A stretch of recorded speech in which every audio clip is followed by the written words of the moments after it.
오늘 이 안식일 첫 시간에 기억해서 하나님 앞에 나오시고 또 각 가정에서 온라인을 통해서 이 예배에 참여하신 모든 분들에게 하나님의 은혜와 축복이 함께 하시기를 기원합니다. 오늘 저녁에도 저희가 계속해서 구약성경의 조연들을 함께 살펴보도록 하겠습니다.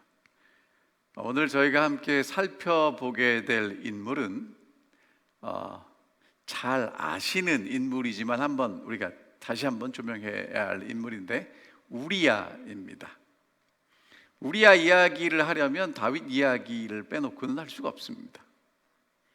근데 인생을 이제 이렇게 쭉 살아보신 경험을 통해서 분명히 아시는 진리는 뭐냐면, 인생에서 실패보다 더 신경 써야 될 때가 언제냐면 성공할 때입니다. 운전을 할 때 오르막길도 쉽지 않지만 내리막길은 더 쉽지 않습니다. 다윗의 일생을 보면 정말 그렇습니다. 다윗이 사무엘상 16장에서 기름 부음을 받아요.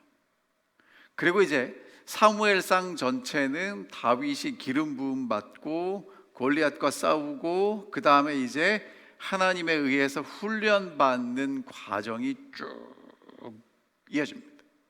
그리고 이제 사무엘하 1장에 이제 이스라엘의 왕이 돼요. 근데 이스라엘의 왕이 되기 전에 그러니까 이제 유다 지파의 왕이 되고 몇 년 후에 이제 이스라엘의 왕이 됩니다. 그 다음에 다윗이 하는 일이 뭐냐면 예루살렘이라는 그 도시를 정복하고 거기에 이제 법궤를 가져다 놓고 이제 그 제도를 정비해요. 그래도 나라가 이제 점점 강하게 서는 일입니다. 그리고 이제 사무엘상 10장에까지 이제 다윗의 왕 나라가 이제 굳건히 하나님의 은혜 가운데 서갑니다. 그리고 이제 사무엘하 11장, 오늘 저희가 살펴보게 될 사건인데, 이때 밧세바 사건이 벌어지는데 그때 하는 일이 뭐냐 하면 암몬과의 전쟁이에요. 그리고 그 사건이 있은 다음에 이제 사무엘하는 암논이라는 그 다윗의 첫째 아들과 또 배다른 동생과의 불륜, 그리고 압살롬이 반란하고 하는 그런 이야기로 계속 이어지죠. 인생의 내리막은 언제 시작되냐 하면 힘들게 올라갈 때가 아닌 정상에서 안주하려고 할 때입니다. 우리 신앙생활도 마찬가지겠죠. 그래서 영감의 글은 이렇게 말씀하십니다. 번영 속에도 위험은 숨어 있다. 외부에서 그가 최대의 승리를 얻은 그때에 다윗은 최대의 위험 중에 있었고 가장 굴욕적인 패배를 당하였다. 자, 그럼 이제 오늘 사건이 어떻게 진행되는지 사무엘하 11장을 통해서 저희가 좀 함께 살펴보겠습니다. 사무엘하 11장에는 등장인물이 셋 나와요. 중요한 등장인물이 다윗이 나옵니다. 그리고 다윗이 훔쳐본 밧세바가 나오고 밧세바의 남편인 장군 우리야가 등장합니다. 자, 다윗은요 이스라엘의 왕이고 예루살렘 왕궁에서 등장하는 게 여기서 설명할 수 있는 전부입니다. 밧세바는요 히브리어로 벤 하면 아들이란 뜻이고요, 밧 하면 딸이란 뜻이에요. 그래서 그러니까 세바의 딸 그런 뜻입니다. 맹세의 딸, 풍요의 딸, 안식의 딸 그런 뜻이 있고요. 밧세바의 할아버지는 아히도벨이란 사람입니다. 이스라엘, 특별히 다윗 왕국에 있어서 정말 중요한 모사가 있었다면 아히도벨입니다. 그 사람들은 옛날에 뭐라고 얘기를 했냐면 아히도벨이 낸 지략은 하나님이 주신 것이다 라고 할 만큼 뛰어난 지략가였는데 아히도벨의 손녀입니다. 그리고 엘리암의 딸이에요. 그리고 우리아의 아내인데 되게 예뻤나 봅니다. 이게 이제 밧세바라는 인물이고요. 우리아라는 인물이 나와요. 이름의 뜻이 뭐냐면 여호와의 불꽃, 그런 뜻입니다. 이 사람의 출신은 햇사람이에요. 그래서 끝까지 햇사람이라고 얘기합니다. 다시 말하면 이 순수혈통이 아니라는 얘기를 하고 있어요. 근데 다윗이 제도를 정비하면서 군인들을 정비했는데, 다윗에게 있어서 가장 중요한 3명의 장군, 그 다음에 또 3명, 이렇게 쭉 하면서 30명의 용사가 있었는데, 그 용사 중에 하나가 누구냐면 우리아예요. 그리고 바세바의 남편입니다. 이 사람을 한마디로 얘기하면 신의를 지킨 사람이라고 볼 수 있습니다. 근데 여러분, 참 재밌는 건 지금 여기에 등장하는 이 바세바는 계속 등장해요. 사실은 우리가 보면 그렇게 중요한 인물 같지 않은데, 지난주에 저희가 살펴봤던 아비가일은 정말 다윗이 가지 못할 길로 가는 그 길을 막아서 올바른 길로 돌아서게 했던 그 여인이고, 나중에 다윗의 아내가 됐는데 한 장 나오고 이제 끝입니다. 근데 이제 이 바세바는 계속 나와요. 그러면 보세요, 우리가 생각할 때 중요한 사람이 있고, 하나님이 성경을 기록할 때 더 중요하게 기록하는 사람이 있어요. 누가 더 중요합니까? 다 중요합니다. 하나님이 계획이 있어서 이 사람을 더 많이 성경에 등장시키는 것 뿐입니다. 여러분, 이 얘기가요, 오늘 우리에게 되게 중요합니다. 왜냐하면 자꾸 보면 나는 주연이라고 생각될 때보다는 조연이라고 생각될 때가 더 많아요. 왜 하나님 저 사람만 자꾸 주연을 시켜주세요라고 생각될 때가 있는데, 여러분, 그 사람만 주연을 시키시는 게 아니라 하나님의 큰 그림이 있고, 하나님이 이루시고자 하시는 크신 역사가 있고, 거기서 내가 감당할 역할이 있는 것입니다. 그러니까 정말 하나님을 믿고 사신다면 내게 어떤 직분을 주셨든 어떤 역할을 주셨든 충실하시기를 바랍니다. 왜? 하나님 그것을 통해서 하나님의 크신 뜻을 이루어 가시길 것이기 때문에 그렇습니다. 자, 이제 사건의 전개가 어떻게 되는지 살펴보겠습니다. 자, 사건의 전제는요, 이제 이스라엘이 조 옆에 암몬이라고 붙은 나라 보이십니까? 암몬과 전쟁할 때입니다. 근데 전쟁이 왜 시작됐는가? 다윗이 암몬 왕 나하스하고 되게 관계가 좋았어요. 그래서 이제 나하스하고 좋은 관계를 유지했는데 이 암몬 왕 나하스가 죽습니다. 그래서 이제 다윗이 조문객들을 보냈어요. 근데 그 아들 한운이라는 왕이 옆에 있는 모사들 얘기를 들어보니까, 다윗이 조문객을 보낼 것 같습니까? 우리나라를 염탐하려고 보낸 것 같습니까? 라고 얘기를 했는데, 이 한운이라는 아들 왕이 생각해 보니까 염탐하러 보낸 것 같은 거예요. 그래가지고 이 조문하러 온 사신들을 다 옷을 이렇게 찢고 수염을 깎고 해서 아주 수치스럽고 모욕적으로 대우를 해서 돌려보냈습니다. 여러분, 좋은 뜻으로 갔던 사신들이 그렇게 모욕을 받고 돌아왔을 때 이 이스라엘이 어떤 느낌을 받았을까요? 다윗이. 그래서 이제 누구를 보내냐면 요압 장군과 군대를 보냈습니다. 전쟁할 때입니다. 사무엘하 11장 1절에 보면 왕들이 출전할 때 뭐 그런 뜻이 있는데, 이유가 뭐냐면요, 이스라엘은 여러분이 아시는 대로 건기가 있고 우기가 있어요. 그럼 전쟁은 건기해야 할까요? 우기해야 할까요? 건기하겠죠. 그러니까 이제 우기 때는 서로 전쟁하지 않다가 이제 건기가 돌아와서 전쟁할 때가 됐을 때 요압을 보내는 것입니다. 그리고는 이제 5절에 보면 저녁 때에 다윗이 침상에서 일어납니다. 그럼 여러분, 저녁 때 일어났으면 낮에 뭐 한 거예요? 낮잠을 잤겠죠. 왜 낮잠을 잡니까? 피곤했을까요? 할 일 없으니까. 그리고는 일어나서 왕궁 옥상을 거닐다가 보니까 한 여인이 뭐 해요? 목욕을 합니다. 근데 되게 아름다워 보여요. 그래서 이제 벌어진 일입니다. 이스라엘 다윗 왕이 높은 데서 저 밑을 바라보니까 한 여자가, 한 여인이 목욕을 해요.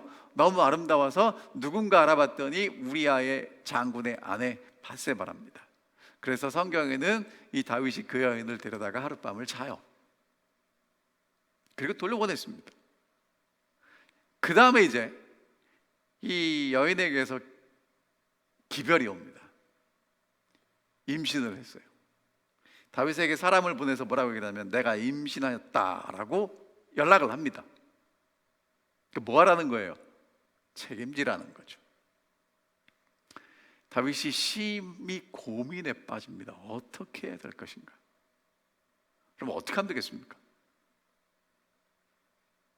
자, 다윗이 고민한 끝에 다윗의 해결 방법은 햇사람 우리아를 보내라고 요압에게 기별을 했어요. 자, 우리아 장군 잠깐 이제 왕궁으로 오라고 하시오. 그리고 이제 불러다가 다윗이 요압 장군의 안부도 묻고 군사들의 안부도 묻고 싸움이 어떻게 됐는지를 묻습니다. 이제 우리아 장군은 왕의 부름을 받고 돌아와서 요압 장군이 잘 있고 군대가 잘 있고 지금 전쟁에서 우리가 훨씬 더 유리하게 잘 진행되고 있습니다라고 이제 보고를 해요. 그 다음에 이제 다윗은 이것 때문에 부른 게 아니에요. 이제 그 다음에 중요한 게 뭐냐면 집에 가서 아내하고 자라는 거예요. 그러면 누구 아이인지 아무도 모르잖아요. 그래서 집으로 내려가서 발 씻고 자라. 이제 다윗 생각에는 이렇게 하면 잘 마무리가 될 거라고 생각을 했어요. 근데 우리아가 집으로 가지 않고 어디서 잤냐면 왕궁 문에서 주의 모든 부하들, 다시 말하면 군인들하고 같이 잡니다. 휴가를 보내서 전쟁터에서 집으로 불러왔는데 지금 전쟁 중이라고 집으로 가지 않고 어디 가서 자요? 군인들이 있는 막사에 가서 자는 거예요. 다윗이 그 다음날 아침에 불렀습니다. 내가 길 갔다 돌아온 것이 아니냐? 어찌하여 집으로 데려가지 아니하였느냐? 아니 집에 가서 자라고 불렀으면 집에 가서 잘 것이지, 그렇죠? 왜 거기 가서 앉아단 말이에요? 자, 그랬더니 이제 우리아가 이렇게 대답을 해요. 언약궤와 이스라엘과 유다가 야영 중에 있고 내 주 요압과 내 왕의 부하들이 바깥들에 진치고 있거늘 내가 어찌 내 집으로 가서 먹고 마시고 내 처와 같이 자리이까? 내가 이 일을 행하지 아니하기로 왕의 살아계심과 왕의 혼의 살아계심을 두고 맹세하나이다. 이렇게 충성스러운 부하가 어디 있어요? 하나님의 언약궤와 하나님 내가 모시는 장군 요압과 군대가 지금 다 밖에서 전쟁하느라고 야영하고 있는데 나 혼자 집에 가서 어떻게 자겠습니까? 그렇게 못합니다. 안 하겠습니다.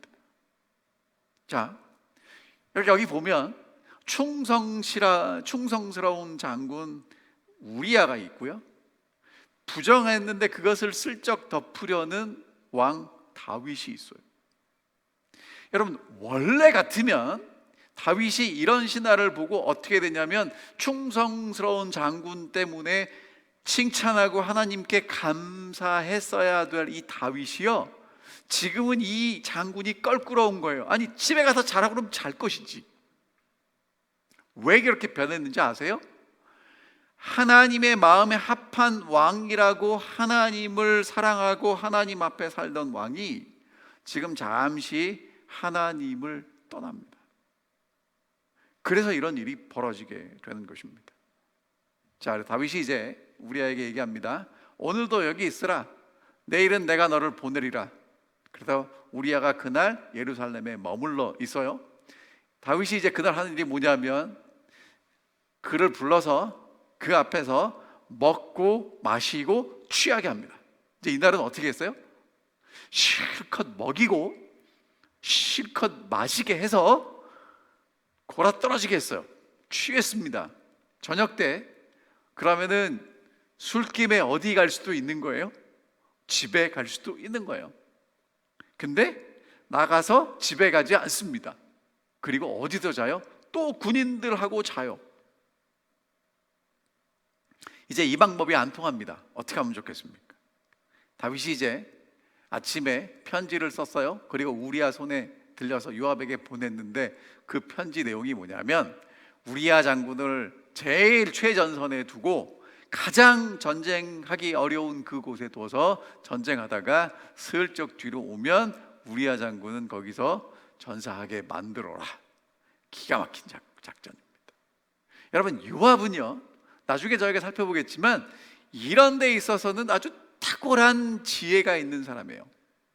좋게 말하면 지혜고 나쁘게 말하면 꾀가 있는 사람이에요. 그래서 왕이 이 편지를 보낸 것을 읽고 무슨 얘기인지 단박에 알아냅니다.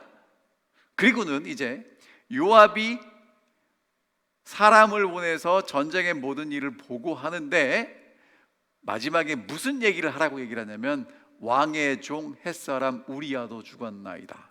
그러니까 왕이 듣고 싶은 얘기는 무슨 얘기예요? 전쟁이 지금 이기고 지는 얘기가 듣고 싶은 게 아니고요, 햇사람 우리야가 죽었다는 얘기를 듣고 싶었는데 그 얘기를 전달합니다. 여기부터 이제 다윗은 내리막길 인생을 걷는 것입니다. 왜 그렇게 되었는지 영감의 글은 이렇게 설명합니다. 다윗에게 범죄할 수 있는 길을 열어준 것은 자신을 의뢰하는 정신과 자기를 높이는 정신이었다. 뭐 때문이라고요? 자기를 의뢰하고 자기를 높이는 정신이 다윗이 범죄하고 내리막길을 걸어가도록 했던 그 시작이라는 것입니다. 아첨과 권세와 사치의 미묘한 유혹이 다윗에게 영향을 미쳤다. 그러니까 여러분, 주위에 칭찬해 주는 것, 진심으로 칭찬해 주는 건 필요하지만 아첨과 그 사치의 그런 유혹들 우리에게 다가옵니다. 그 다음에 주위의 민족과 교제도 역시 악한 가마를 끼쳤다. 다윗이 다른 나라에 있는 왕들과 사신들과 교제하면서 외교하면서 그런 영향을 받았어요. 동방의 통치자들 사이에서 성행하던 풍습에 따르면 신하들에게 용서할 수 없는 범죄를 왕이 행했을 때는 정죄하지 않았으며 왕은 신하가 행하는 그런 자체를 행할 의무가 없었다. 그러니까 옛날에 왕들은 자기 멋대로 했으니까 사실 이게 죄가 아니에요. 왕들은 자기 멋대로 했잖아요. 그런데 여러분, 지금 이 사건에서 우리에게 하시는 말씀이 뭐냐면 다른 사람들에게는 죄가 되지 않았을지라도 하나님 백성들에게는 다르다는 거예요. 오늘 여러분과 제가 이 다윗과 우리야 사건을 보면서 잘 생각해야 될 게 뭐냐면, 남들도 다 아는데, 세상 사람들도 다 아는데, 맞죠? 다 하죠.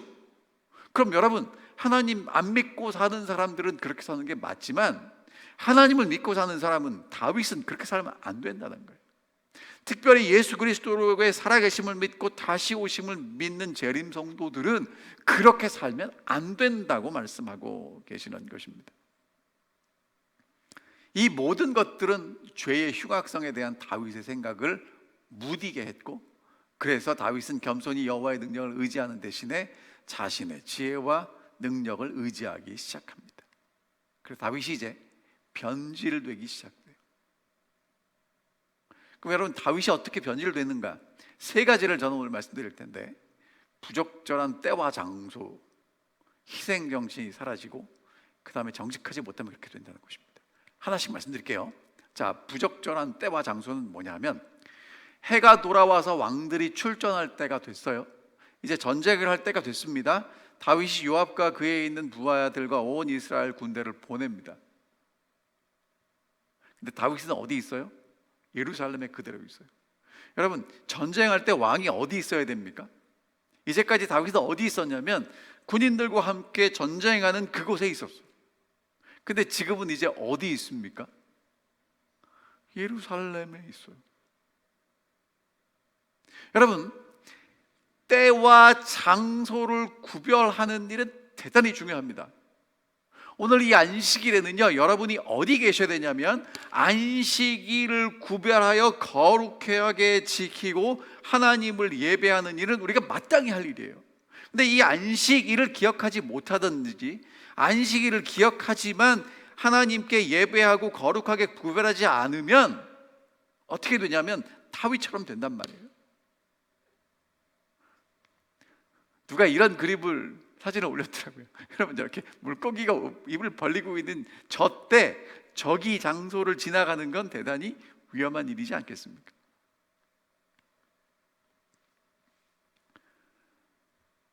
사단은 영혼을 유일하신 능력의 근원 되시는 하나님께로부터 분리시킬 수 있게 되자마자, 그러니까 다윗이 하나님으로부터 분리되자마자 사악한 육체적 욕망을 충동시키고자 노력했고요. 그래서 다윗은 이제 그것 때문에 하나님을 의지하기를 하지 않고 세상 풍습을 따르게 되었습니다. 여러분, 그래서 우리가 때와 장소를 가려서 있을 곳을 있을 때 있는 것은 대단히 중요해요. 그래서 이렇게 말씀하시더라고요. 옳은 장소에 있어야 할 때에 옳은 사람들과 함께 계셔야 합니다. 여기서 하나라도 틀어지면 여러분은 올바른 길을 갈 수 없게 될 것입니다. 때와 장소와 사람 잘 분별해 주시기를 바랍니다. 자, 두 번째는요, 이 다윗이 전에는 안 그랬는데 변한 거예요. 사무엘상 26장에 보면 다윗이 누가 나와 더불어 진영에 내려가서 사울에게 이르겠느냐, 그러니까 사울 왕을 직접 정찰하러 갈 때 다윗이 갔다 오라고 보내지 않고 내가 갈 텐데 누가 나와 함께 가겠느냐고 했어요. 이게 다윗이에요. 그런데 이제 사무엘하 11장에는 다윗이 요압과 그의 군대들을 보냅니다. 갔다 오라는 거예요. 이거는요, 여러분, 이 그림은 일반적인 그 리더십, 지도자들이 어떤 것인가를 이야기하는 성경 얘기가 아니고 세상 얘기입니다. 보스와 리더가 있어요. 보스는 그 위에서 군림하면서 앞으로 가자고 얘기를 하고, 진짜 리더는 앞에 서서 끌고 가면서 같이 가자고 얘기를 하죠. 그러니까 지금 다윗이 전에는 어떻게 했냐면 함께 가자고 이야기했던 리더였다면, 진짜 지도자였다면, 이제 이 순간 다윗은 다녀오라고 보내는 군림하는 보스가 됐습니다. 자, 그럼 여러분, 내가 보스인지 아닌지, 내가 지금 다윗처럼 어떠한 마음과 정신으로 살아가는지 보여드릴게요. 왕궁 높은 데서 다윗이 아래를 내려다봤죠. 오늘 여러분과 저는 우리 사랑하는 믿음의 형제와 자매를 어떻게 바라보나요? 대답하지 마시고 혼자만 속으로 대답하세요.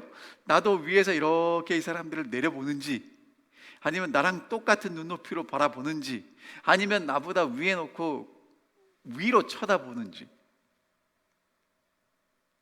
우리가요, 나도 모르는 사이에 어떻게 되냐면 이렇게 발뒤꿈치를 들어요. 그렇게 이렇게 내려다 봅니다. 누가 더 크다는 거예요? 내가 더 크다는 거예요. 여러분, 다윗이 하나님이 목동이었던 다윗에게 기름을 부으시고 이스라엘의 왕으로 삼아주신 그 은혜를 잊지 않고 기억한다면 내가 지금 누리는 모든 것들은 하나님의 은혜임을 기억할 것입니다. 착각하지 않겠죠. 근데 내려다보는 순간, 내 것이라고 생각하는 순간 이제 무너지기 시작하는 것입니다. 진짜 큰 위험은 외부에 있지 않고 내 안에 있습니다. 내부에 있어요. 우리는 자꾸 위험이 밖에 있다고 생각합니다. 내 안에 있는 거예요. 여러분, 그럼 코로나 얘기해보죠. 지금 우리나라 다 코로나 때문에 마스크 쓰고 집에서 이제 예배를 드리시는데, 여러분, 코로나를 무섭죠. 무서운 전염병이죠. 하지만 내 안에 면역력이 있으면 막아낼 수 있죠? 장모님 그렇죠? 여러분 마찬가지예요. 우리는 자꾸 위험이 밖에 있다고 생각하는데 밖에 있는 게 아니라 위험은 진짜 내 안에 있는 거예요. 다윗에게 골리앗과 싸워서 이길 수 있는 힘은 다윗에게 있었던 게 아니라 하나님이 주신 능력이에요. 그러니까 진짜 위대한 사람은 어마어마한 힘을 가진 게 아니라 진짜 능력 있는 하나님을 의지하는 사람이 가장 강력한 사람이에요. 근데 우리는 자꾸 뭐라고 착각하냐면 많이 가지면 된다고 그래요. 뭐 얼마나 가지시겠어요? 여러분이 부자가 되면 얼마나 부자가 되시겠어요? 여러분이 공부를 하시면 얼마나 공부를 하시겠어요? 여러분이 성경을 보시면 얼마나 하시겠어요? 내가 할 수 있는 건 한계가 있지만 무한하신 하나님의 능력을 의지하는 순간 하나님의 모든 것이 나를 통해서 드러나게 될 것입니다. 그게 강력한 힘이고 위대함이라는 거예요. 책임 있는 자리에 서 있는 이들은 그 중대한 자리가 그들을 오판이 없는 인물이 되게 한다는 생각을 갖지 말아야 한다. 인간의 모든 일은 주님의 심판 아래 놓여 있다. 지극히 높으신 분께 지식이 있다는 것을 생각하는 것이 인간에게 전적으로 안전하다. 스스로를 의지하지 않고 하나님과 그분의 지혜를 의지하는 이들이 안전한 길을 걷고 있다. 참 두려운 말씀입니다. 왜냐하면 자리가 사람을 온전하게 만드는 것이 아니라 하나님을 의지하는 것이 그 사람을 온전하게 만들기 때문에 그렇습니다.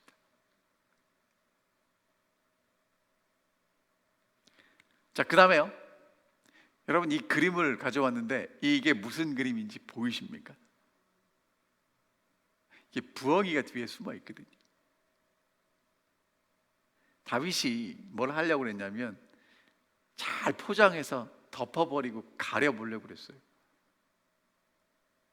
자, 아침이 돼서 다윗이 편지를 써서 우리아의 손에 보내죠. 전쟁에서 전사한 것처럼 만들어라. 여러분 다윗은 그게 성공할 줄 알았습니다. 제가 이 향수 그림을 가져왔는데요. 여러분 향수의 역사를 보면 뭐 여러 가지 뭐 이게 있지만 유럽에서 향수를 많이 썼을 때 이유가 뭐냐면 너무 냄새가 났기 때문에 향수를 뿌릴 수밖에 없었다는 거예요. 그럼 여러분 향수 사람이 목욕을 해야 깨끗해지는데 목욕하지 않고 향수만 뿌리면 그 냄새가 사라지나요? 배설물에다가 향수 뿌리면 냄새가 나지 않나요? 그러니까 여러분 근본적으로 처리해야 되는 문제를 우리가 덮어보려고 노력한다고 덮어지지 않는다는 것입니다. 다윗은 그의 초기 생애의 온갖 위험 중에서 양심적으로 성실하게 그의 사정을 하나님께 맡길 수 있었다. 여호와의 손길이 그를 인도하여 그의 발길이 놓였던 무수한 올무를 안전하게 지나가게 하셨다. 그러나 이제 범죄하고 회개하지 않은 그는 하늘의 도움과 지도를 구하지 아니하고 자기의 힘으로 범죄로 인하여 빠져들어간 위험에서 자기 자신을 구출하려고 노력했다.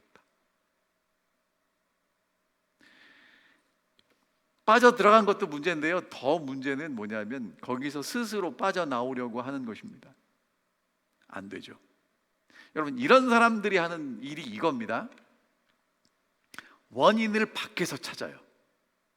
그래서 주변이 바뀌면 문제가 해결될 거라고 생각합니다. 절대로 해결되지 않습니다. 지금 다윗에게 이 문제는 주변이 바뀌고 사람들을 변화시키면 해결되는 문제가 아니고요, 누가 바뀌어야 되냐면 내가 바뀌어야 돼요. 문제의 원인을 내 안에서 찾아야 되는 것입니다. 여러분 문제가 생길 때 하나님께 나아가시기 바랍니다. 그리고 이 문제가 해결되는 건 저장로님이 바뀌시고 목사님이 바뀌고 집사님이 좀 다르게 하면 바뀔 거야 라고 생각하실지 모르지만 절대로 그런 일은 일어나지 않습니다. 누가 바뀌어야 됩니까? 내가 바뀌어야 된다는 것입니다. 자, 반대로 이럴 때 하나님은 충성스러운 장군 우리야를 가지고 계셨어요. 이 우리야는요, 충성스러운 이방인이었고요, 때와 장소를 알았고 신의를 지키는 사람이었습니다. 자, 이 충성스러운 이방인이라는 얘기가 참 감동적입니다. 여러분, 이게 지금 출애굽 이야기예요. 출애굽기 12장에서 유월절을 경험하고 이스라엘 자손이 라암셋을 떠나서 숫곳에 이르는데 유아외에 보행하는 장정이 60만이에요. 그렇게 끝나지 않고 수많은 잡족이 함께 나와요. 그러니까 출애굽할 때 이스라엘 사람들, 그러니까 아브라함과 이삭과 야곱의 자손들만 나온 게 아니라 다른 민족도 같이 나왔단 말이에요. 여러분, 이게 출애굽입니다. 자, 그러면 보세요. 여러분, 출애굽한 사람들은 혈통으로 나왔습니까? 아니면 유월절에 어린 양을 잡아서 피를 뿌렸으니까 나왔습니까? 혈통이 아니에요. 혈통이 아니에요. 여러분, 하나님의 구원은요, 어느 민족만, 어떤 사람에게만 제한되지 않고요, 하나님이 주신 그 구원의 길을 따르는 모든 사람은 다 구원의 길에 들어갈 수 있다는 거예요. 창세기 17장에 보면 하나님이 아브라함에게 할례를 행하라고 하시는데, 할례는 혈통입니까? 믿음입니까? 혈통인 것 같죠? 그렇죠? 아브라함 뭐 이렇게 쭉 갈 것 같잖아요. 근데 성경을 집에 다시 읽어보세요. 할례를 아브라함이 받고 누가 받냐면 이스마엘이 받고요, 누가 받냐면 아브라함의 집에 있는 남자가 다 받아요. 그럼 아브라함에 있는 집에 있던 남자들은 아브라함이 낳은 자손 말고 이방인들과 다른 민족도 있었겠습니까? 없었겠습니까? 있었는데 아브라함과 동일한 믿음을 가지고 할례를 받으면 하나님이 인정해 주시는 거예요. 그러니까 여러분, 지금 이 충성스러운 이방인 햇사람 우리야는요, 혈통은 순수하지 않지만 그런 믿음을 가지고 있던 사람이에요. 그래서 뜻이 뭐냐면 우리아예요. 성경에 야는 여호와를 뜻하고요, 오르가 뭐냐면 빛이란 뜻이에요. 그러니까 여호와는 나의 빛이라는 이름의 뜻을 가질 만큼 하나님을 신뢰하는 가정에서 태어나서 하나님을 신뢰하는 사람인데, 이 사람은 혈통이 이방인이에요. 끊임없이 햇사람이라고 불려지지만 이 사람이 진짜 하나님을 믿는 사람이라는 것입니다. 선지자왕이 이렇게 말씀하십니다. 국적이나 인종이나 계급에 의한 차별을 하나님은 인정하지 않으신다. 하나님께서는 온 인류의 창조주이시다. 모든 사람은 창조주에 의하여 한 가족이 되었고 구속을 통하여 하나가 되었다.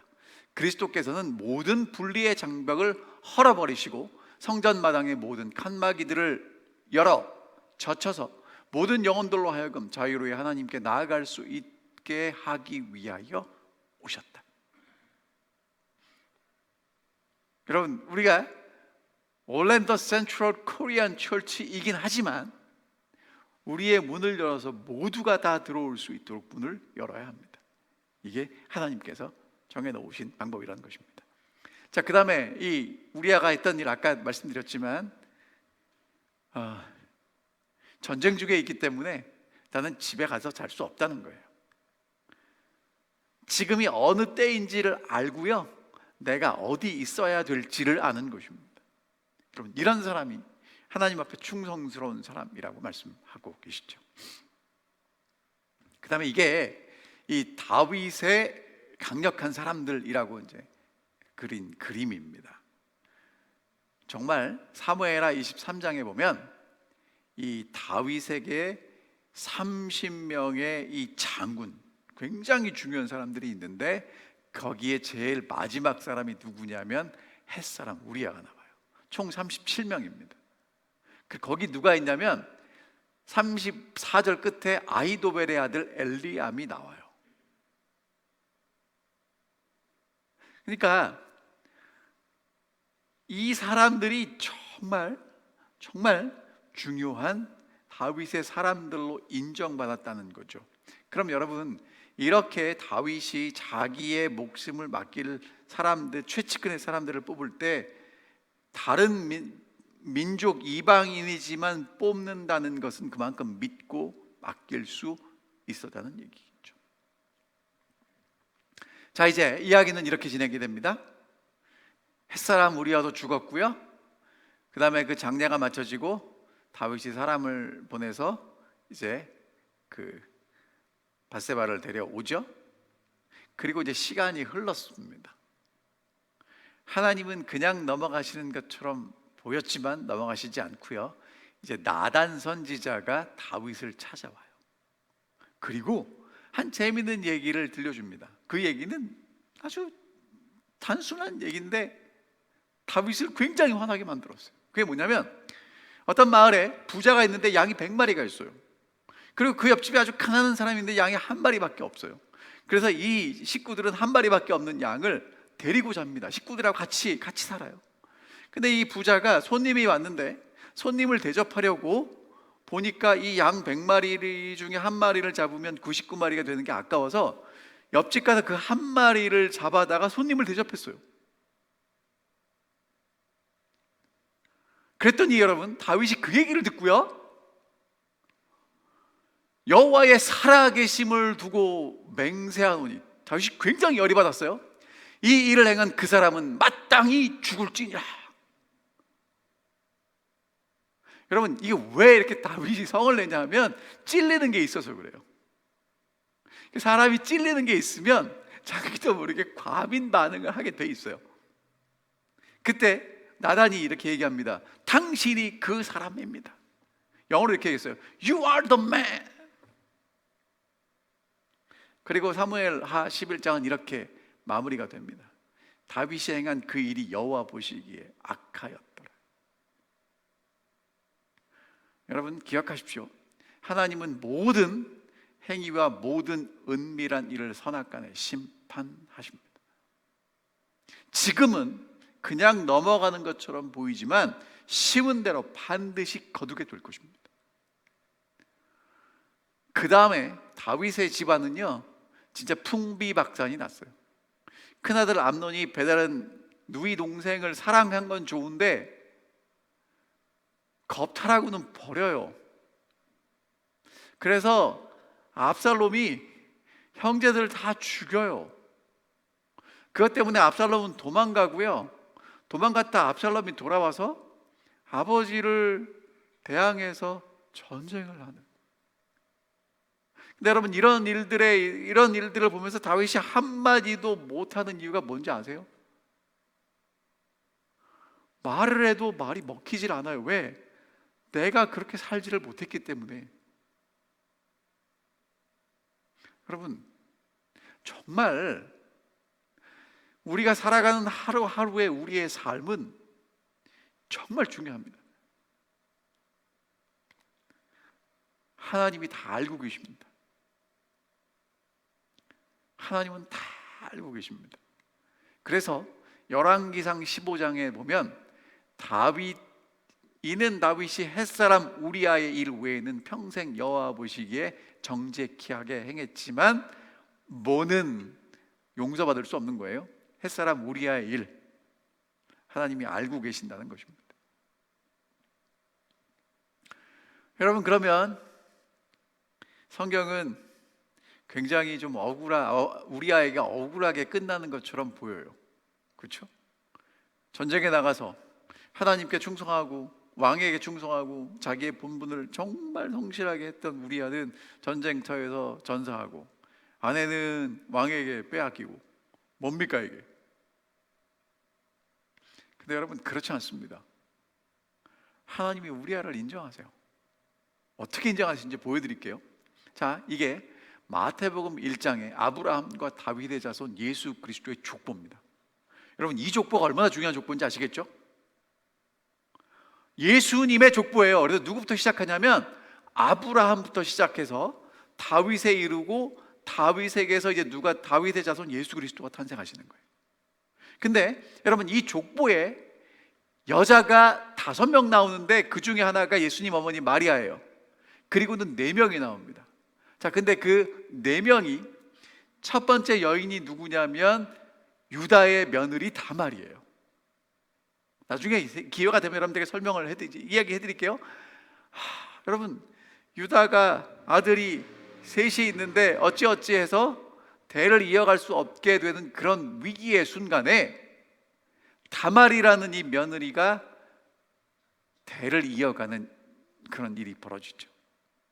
그 다음에 이제 살몬 아내 여리고의 기생 라합입니다. 그 다음에 룻이 나오는데 이 보아스의 아내가 됐는데, 여러분 성경에 보면 암몬과 모압 자손은 대대로 이 하나님의 회중에 들어오지 못하겠다고 했던 그 여인이 들어와요. 그리고 그 다음에 이제 밧세바라고 우리가 알고 있는데, 사실은 성경에는 어떻게 표현하고 있냐면 솔로몬을 낳은 우리아의 아내로 표현돼요. 자, 읽어드릴게요. 자, 마태복음 1장 6절에 보면 이새는 다윗 왕을 낳으니라. 다윗은 우리아의 아내에게서 솔로몬을 낳고. 와, 여러분 보세요. 예수님의 족보, 그러니까 순수 혈통이잖아요. 그래서 이 여자들은 마리아를 제외해 놓고는 다, 밧세바는 아니지만 다말도 라합도 룻도 다 이방인들이에요.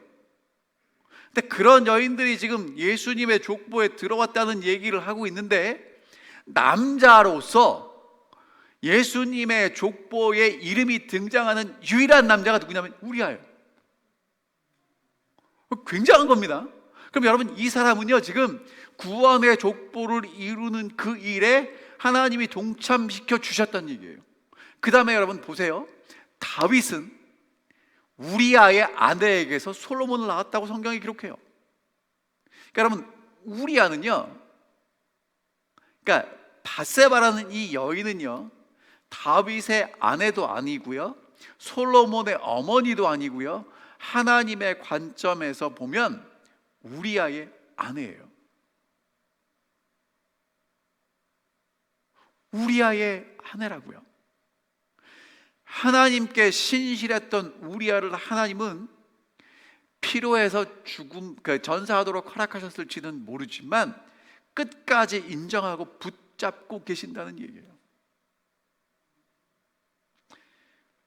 여러분과 제가 살아가는 이 세상은 아직 하나님의 나라가 올 것을 기다리고 살아가는 그런 세상입니다. 모든 것들이 정의롭지 않아요. 공평하지 않습니다. 하지만 하나님을 믿는 사람들에게 하나님은 분명히 공의롭고 정의롭게 해주시겠다는 거예요. 그래서 사도 바울이 이렇게 얘기를 합니다. 그러므로 내 사랑하는 형제들아, 견실하며 흔들리지 말고 항상 주의 일에 더욱 힘쓰는 자들이 되라. 이는 너희 수고가 주 안에서 헛되지 않은 줄 압니다. 여러분, 우리가 견실하고 진실하고 흔들리지 않게 주를 위해 사는 것은 헛되지 않는다는 것입니다. 자, 이제 이 말씀만 읽고 이제 마치겠습니다. 하나님께서는 다윗의 범죄의 역사를 비록 당신으로부터 크게 축복과 은총을 받은 자들이라 할지라도 안전하다고 느끼고 깨어있어 기도하기를 게을리해서는 안 된다는 경고로 삼고자 하셨다. 지금 이 밧세바, 이 우리아 사건이 기록된 이유가 뭐냐면, 다윗 같은 사람도 안전하다고 느끼기 위해서는 깨어 기도하고 게을리해서는 안 된다는 얘기를 하고 계신 거예요. 그 같은 하나님의 의도는 하나님께서 가르치시고자 계획하신 교훈을 겸손히 배우려고 노력하는 자들의 생애에서 입증되어 왔다. 그들은 믿음을 통하여 하나님만이 당신의 능력으로 그들을 보호하실 수 있다는 것을 느꼈다. 하나님 안에서 그들의 능력과 안전이 있다는 것을 알고 그들은 사단의 영역에 첫 발을 들여놓기를